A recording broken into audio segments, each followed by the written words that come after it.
Just had the statement from the Syrian government, which says that the government accepts the terms of the ceasefire, however, under its interpretation of the agreement. And its interpretation basically means that it reserves the right to respond to attacks on civilians and the Syrian Armed Forces.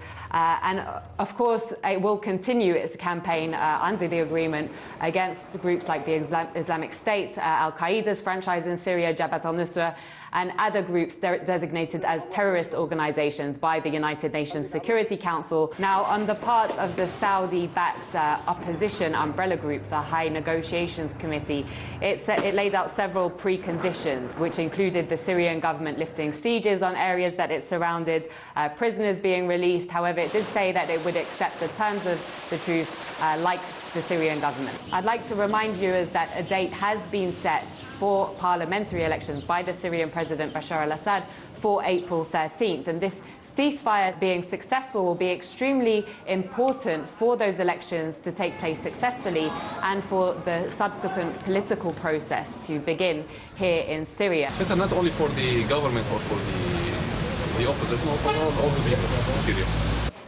It's good for the Syrians to stop fighting, but it will not happen because it's difficult for the parties to stop. I hope there will be no ceasefire, because if there is a ceasefire, the Turks will increase their support for the criminals and traitors. Turkey will support them and allow them to cross via checkpoints. Hopefully, it will be enforced, because for me, as one of the displaced persons who left his home 4 or 5 years ago, such news pleases me a lot. The ceasefire agreement, of course, comes in the wake of those devastating attacks over the weekend, both here in Damascus and in Homs, which killed over 150 people and injured hundreds of others, adding increased urgency for imminent cessation of hostilities.